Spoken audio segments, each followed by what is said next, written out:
Mengapa aku masih hidup? Masih berdiri tempat aku sangkakan akan membuatkan ibuku di kampung berbangga dengan aku. Perempuan kotor seperti aku tidak patut bernyawa dalam dunia yang penuh pancaroba ini.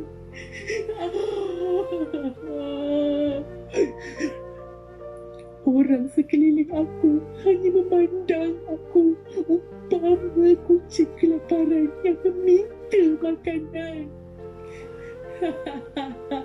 Bodoh! Bukalah mata kamu seluas-luasnya. Tolong aku.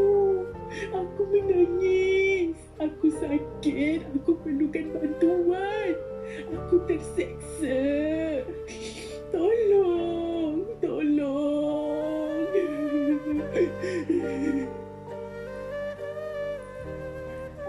Ya Tuhan, sayang sungguh Engkau pada hamba-Mu yang kerdil ini. Engkau masih lagi memberikan aku peluang untuk bernafas, sedangkan yang terbaring tak ingin berada di tempatku yang sihat tubuh badan. Tapi, mahukah mereka hidup seperti aku ini? Tahukah mereka kisah hidupku yang aku lalui sekarang ini? Tahukah mereka apa yang ada di sebalik pakaian ini?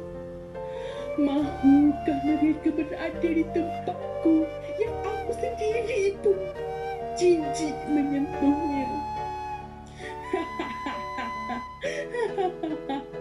Sedarlah wahai Sarah, tiada siapa yang pedulikan kau.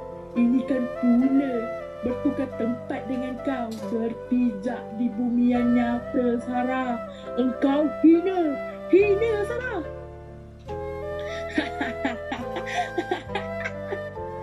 Kau menyebut Tuhan, Sarah. Masihkah engkau ingat dengan bacaan tahiyat akhir? Sedangkah engkau bila kali terakhir kau menyembah pencipta kau yang Maha Esa lagi Maha Agung? Zikir entah ke mana, doa tiada satu pun kau baca. Ini kan pula hendak solat. Bila kali terakhir tangan kau mengangkat takbir dan kaki kau berlapitkan sejadah? Bila, Sarah? Oh, aku ingat bila sebelum hidupku yang ibarat pelangi bertukar menjadi awan mendung menanti hujan.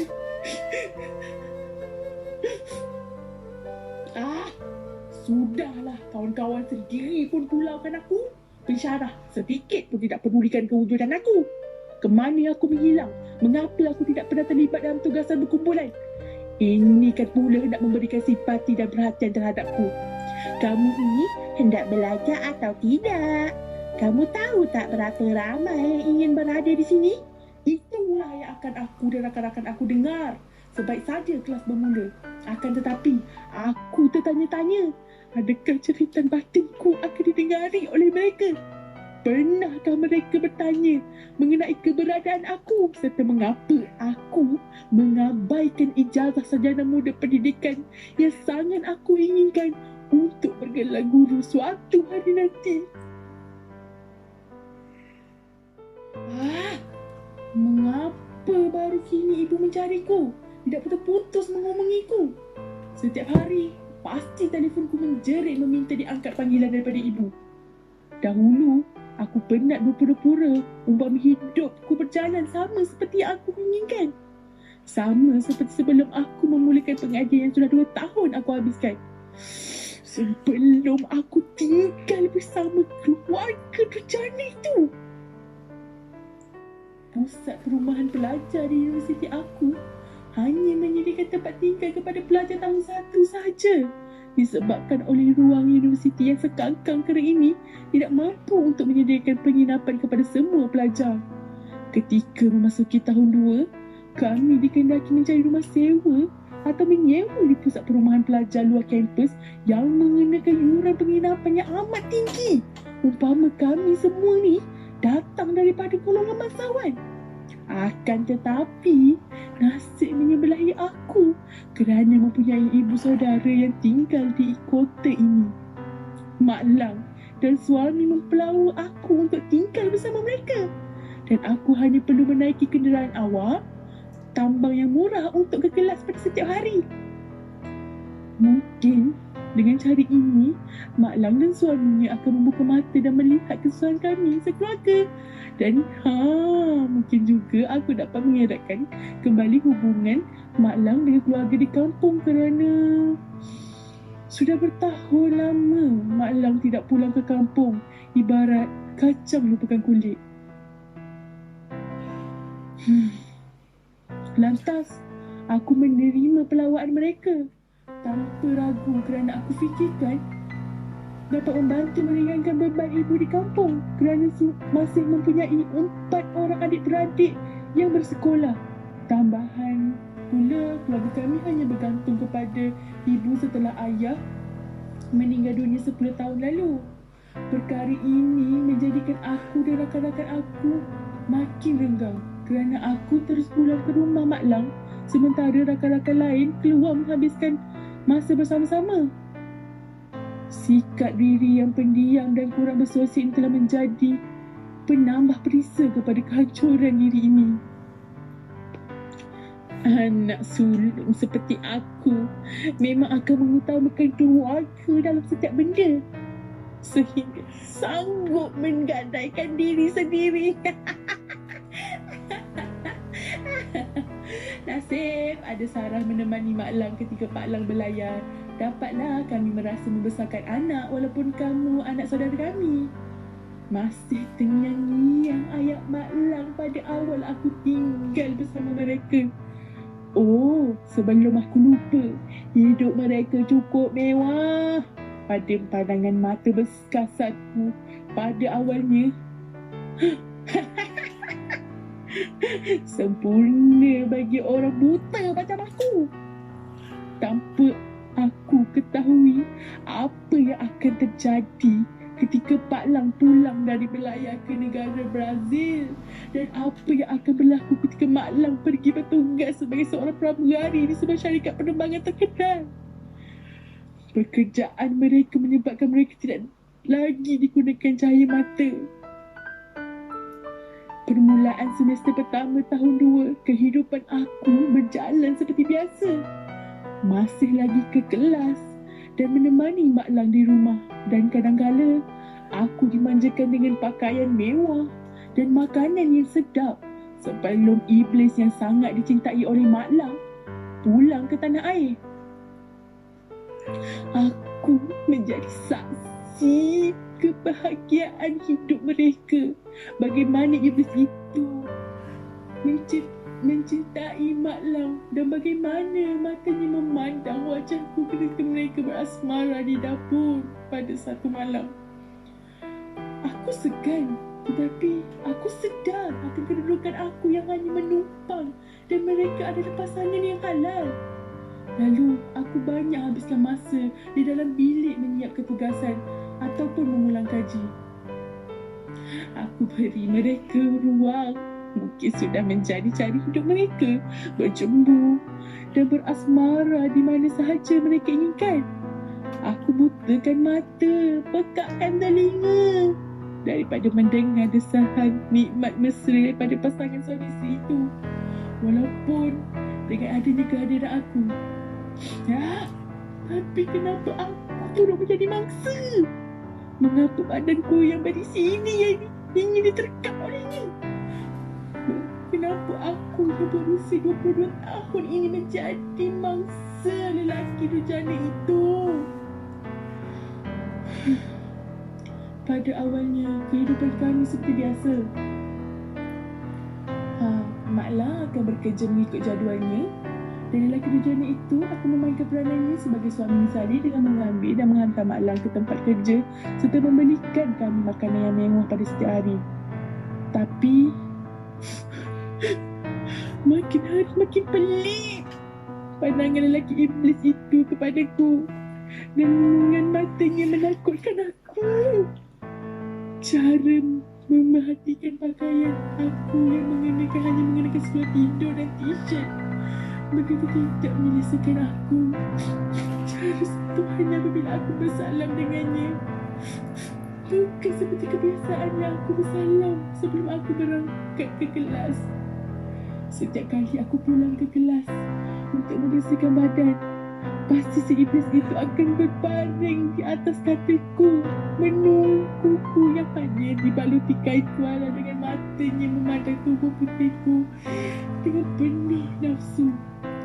Setiap kali masuk ke dalam bilik, pasti akan kukunci pintu. Akan tetapi lelaki itu tetap membukanya dengan kunci simpanan. Aku cuba beberapa kali untuk menegurnya, malah jawapan yang aku terima adalah, "Ini rumah aku. Engkau nak tinggal di sini mesti ikut peraturan rumah ini. Dan aku akan buat apa saja yang aku nak."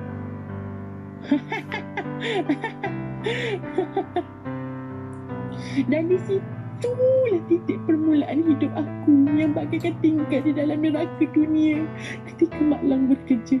Saban malam ketika Mak Lang bekerja sehingga lewat malam, akulah yang menjadi pemuas nafsu yang setiap malam Palan dah bercam-cam datang olehnya. ni. Janganlah takut.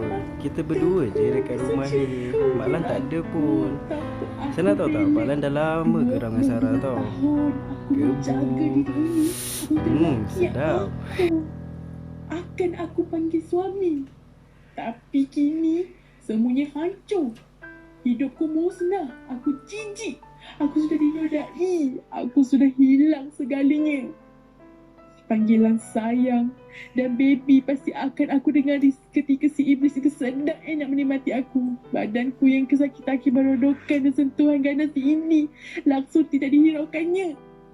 Aku dipaksa melakukan perkara yang aku sendiri jijik untuk mengingatinya. Aku akan dihedik jika salah dalam melayaninya.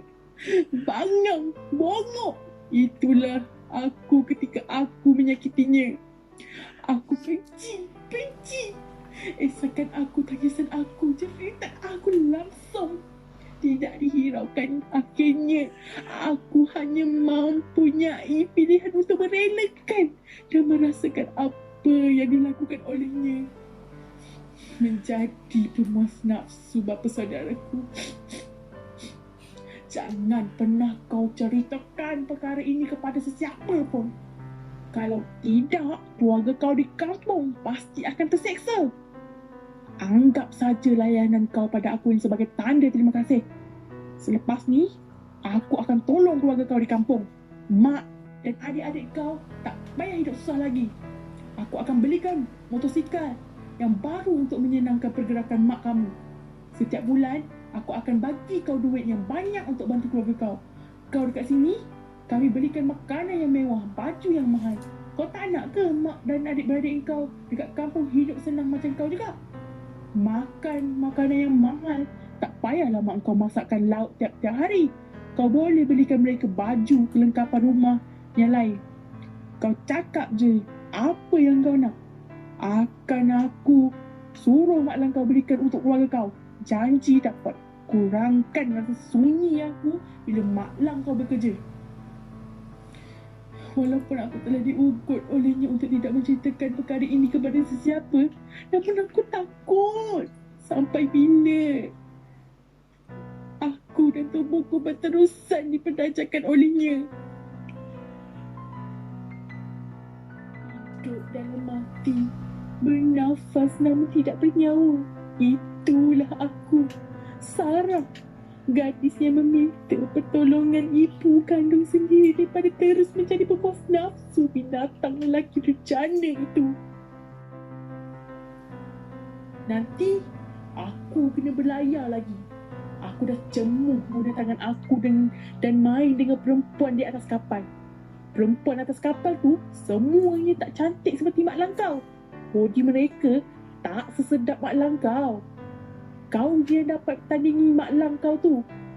Sebab tu aku dah tak kisah kalau isteri aku tak sempat nak puaskan aku. Sebab aku tahu Aku dah ada kau. Kau hanya perlu puaskan aku je. Aku geram gila dengan tubuh kau yang gebu dan putih tu. Macam mak lang kau. Aku masih ingat bagaimana aku menangis teresak-esak sambil bercerita kepada ibu bahawa anak kebanggaannya ini sudah tidak suci lagi akibat perbuatan iparnya sendiri.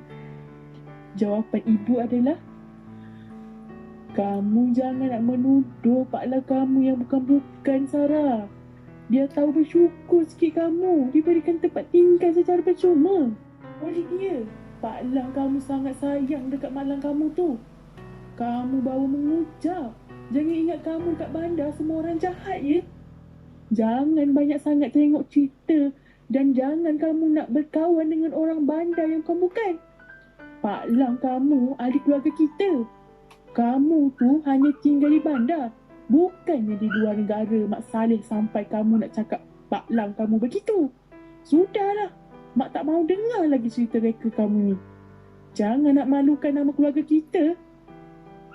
Mak kena pergi kerja ni, kamu jaga diri. Jaga diri. Ungkapan tu membuatkan aku terdiam dan aku hanya mampu menangis dan menangis. Aku cuba bercerita kepada Mak Lang, namun aku hanya mendapat layanan dingin daripadanya, seolah dia tahu akan kebenaran cerita aku tu.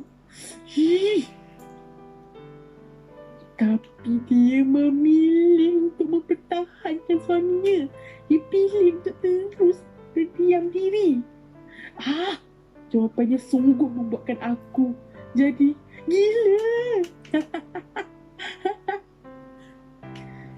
Pak Lang lama sangat berlayar di lautan. Kurang jumpa orang. Jumpa pun orang yang satu kapal dengan mereka. Kru perempuan pula jarang ada yang berlayar. Internet pun kadang ada, kadang tak ada. Sesekali pulang ke darat, ini kan pula kadang-kadang Mak Lang pulang lewat malam dan terus tidur sebab penat sangat. Pak Lang kamu kesunyian tu. Kami pun dapat bersama 3 kali seminggu. Mungkin itu yang dia pergi dekat kamu. Alah, sekejap je Pak Lang kamu ada di darat. Nanti 6 bulan pula dia akan berlayar. Tinggalkan Mak Lang dan kamu je nanti. Layanlah Pak Lang kamu tu. Dia tu bukannya jenis suka cari makanan dekat luar dengan ramai perempuan. Kalau dia sunyi, takut kena HIV nanti. Nasiblah Pak Lang kamu dapat isteri pramugari.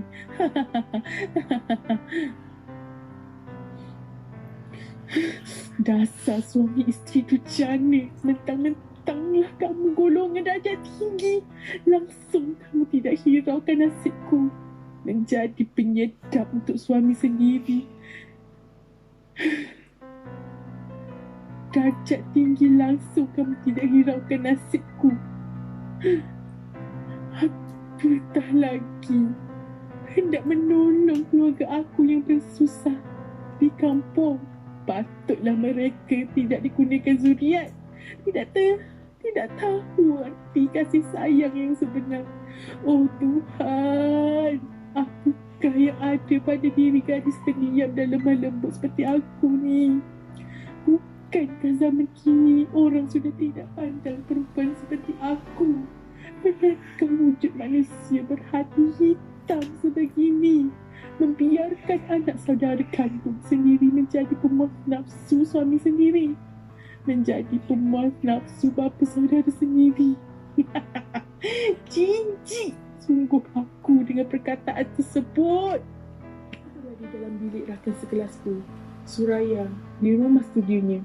Celaka botol orang kaya. Kalau dah terlampau kaya, sehingga anak yang masih belajar pun sudah diberikan rumah studio yang sangat mewah untuk tinggal bersendirian. Manakala kehidupan aku sebagai golongan marhai ni, aku ingin membantu ibu mengubah nasib keluarga kami. Malangnya, nasib aku tinggal bersama keluarga bejana tu perosak bangsa yang telah merangkul mahkota diri tanpa kerelaanku. Keluarga yang memaksa aku menjadi pemuas nafsu, serakah yang menjadi punca segala kegelapan dan kelamnya hidup aku yang suatu ketika dahulu cerah dan bersinar demi membantu keluarga kais pagi makan pagi, kais petang makan petang. Aku merupakan kebanggaan ibu dan adik-adikku, kebanggaan guru dan sekolahku kerana aku merupakan pelajar pertama yang mencipta sejarah dengan memperolehi keputusan 4.0 dalam peperiksaan STPM. Kini, semuanya musnah. Umpama langit rupa bumi cahaya punah, hancur. Renungan kosong yang mampu aku berikan kepada suara yang sedang menggoncang tubuhku, cuma memberikan aku sekeping roti sebagai alas perut. Tetapi tahukah Suraya bahawa diri ini sudah lama tidak mampu menelan makanan? Mulut ini sudah lama tidak menjamah makanan. Hanya air kosong sahaja yang boleh aku minum tanpa memuntahkannya kembali. Segala makanan yang cuba aku makan, wajahnya umpama menerima kejutan elektrik setelah melihat lemam di tubuhku, lemam di pinggangku akibat cekal berkasar. Tangannya, belum lagi aku menunjukkan kesan biru dan rasa biru di bahagian pahaku. Kesan torehan pisau ketika aku mencuba untuk menamatkan riwayat hidupku. Ya, aku tahu ramai yang berkata, aku tidak sedar diuntung, tidak bersyukur, aku bodoh. Akan tetapi, pernahkah mereka cuba untuk selami hati ini?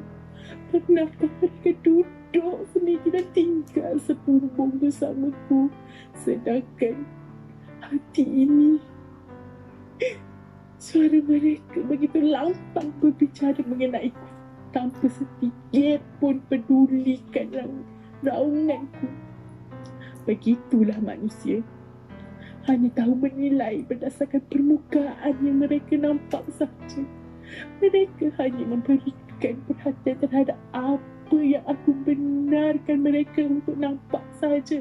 Benarkah mereka berfikir mengapa aku tidak pernah siapkan tugasan aku?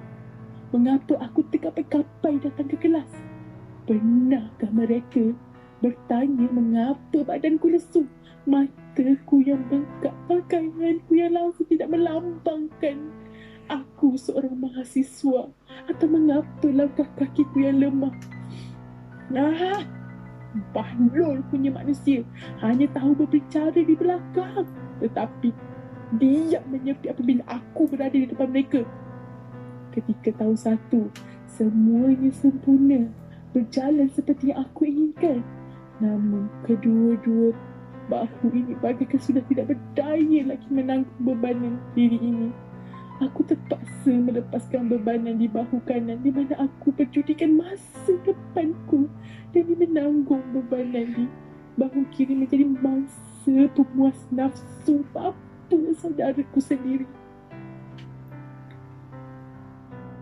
Di saat aku hampir berputus asa dan berserah terhadap apa yang telah berlaku, ditentukan buatku, terkadang aku hanya mampu salahkan takdir kerana menentukan hidupku sedemikian rupa.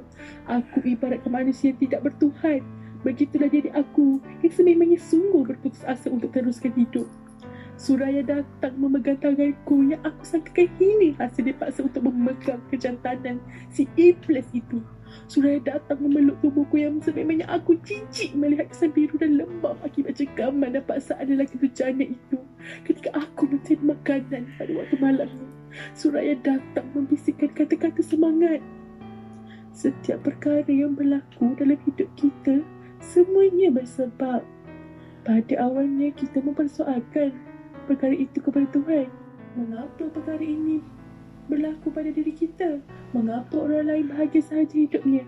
Tanpa kita sedar bahawa Allah Subhanahu Wa Taala dah susun jalan hidup kita sebaiknya.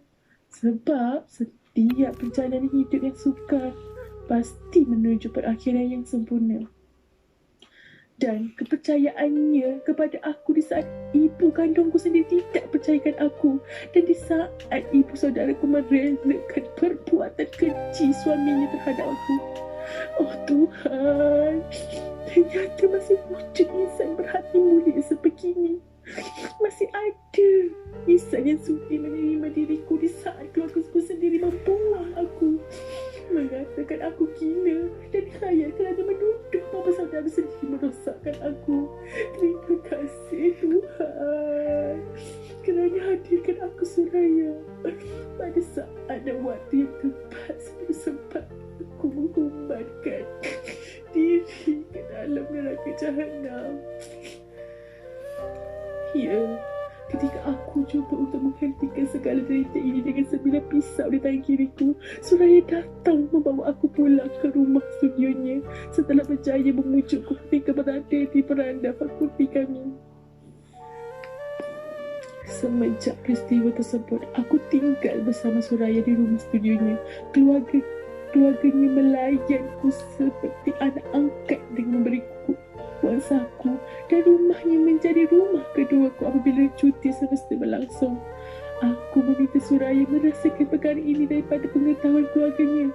Akan tetapi mereka membawa aku berjumpa kaunselor untuk memastikan keadaan aku tidak menjadi lebih teruk. Perlahan-lahan aku kembali berpijak di bumi yang nyata. Masih aku ingat potongan ayat pada buku Suraya hadiahkan kepadaku. Isinya berkata, Allah Subhanahu Wa Taala tidak akan menguji seseorang hamba-Nya melainkan ujian tersebut mampu dihadapi oleh hamba-Nya.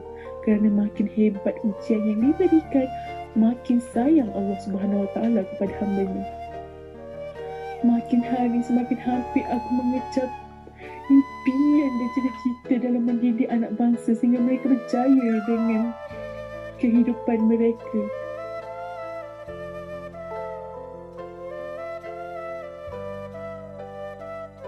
Aku akan pastikan tiada anak didikku mengharungi kehidupan yang aku alami. Walaupun hakikatnya aku masih lagi terkapai di lautan mimpi buruk yang aku alami setiap malam. Aku masih lagi trauma melihat lelaki seperti Pak Lau, dan aku masih lagi berasa hina melihat tubuhku. Aku masih lagi tidak mampu melihat diriku di cermin, entah bagaimana keadaan wajahku yang semakin lama aku abaikan. Manakala ibuku di kampung masih aku diamkan sepi bersama adik-adik dan keluarga durjana itu masih lagi meneruskan hidup seperti biasa. Aku perlukan masa. Maafkan Alung, Ibu. Maafkan Alung, adik-adikku. Alung terpaksa berdiam diri buat sementara waktu. Alung tak nak hubungan keluarga kita dengan Mak Lang makin renggang. Alung tak nak menjadi punca terputusnya pertalian darah kakak dan adiknya. Alung janji nanti Alung akan pulang ke pangkuan kamu semua. Aku berjanji aku akan pastikan adik-adikku tidak akan keseorangan ketika mereka dilanda masalah. Aku akan menjadi insan pertama yang sentiasa memberikan mereka kepercayaan, yang sentiasa berada dengan mereka dan memastikan mereka selamat dan rasa disayangi. Saban hari, kehidupan aku semakin cerah, langkah kakiku makin gagah, semakin luas. Pengajian aku semakin baik dan aku hampir menggapai impianku. Aku tidak lagi dipandang enteng oleh para pensyarahku dan rakan-rakan. Suraya tetap setia di sisiku, sentiasa ada bersamaku dalam menelusuri jalan yang penuh berliku demi membawa aku pulang ke jalan yang lurus. Dan berjanji akan sentiasa menemaniku berhadapan dengan ahli keluargaku suatu hari nanti. Aku pula semakin pulih dan kuat sehingga aku boleh menjejak kaki ke dalam rumah keluarga durjana itu. Aku cukup kental untuk menghadap muka lelaki durjana itu. Cukup tabah untuk memberi senyuman kepada Mak Lang, mengucapkan terima kasih atas layanan yang pernah aku terima. Gadis naif seperti aku tidak mungkin melaporkan perbuatan keji Pak Lang kepada polis kerana aku tidak mahu ahli keluarga sendiri menanggung malu akibat perbuatan bapa saudara yang merogol anak saudaranya sendiri. Aku tahu aku bodoh kerana mendiamkan diri, akan tetapi cuba letakkan diri kalian di tempatku. Aku hanya mampu berdiam diri dan hanya memaafkan segala perbuatannya. Aku lakukan semua ini demi kebahagiaan diri aku sendiri. Memaafkan orang yang menghancurkan hidup aku, meragukan kesucianku. Aku hanya mampu berdoa kepada Tuhan agar ada insan yang berjaya membaca buku tentang kehidupan mereka yang penuh dengan kegelapan, dan agar ada sang Adam yang sudi menerima hidup aku yang kelam umpama malam 27 ini.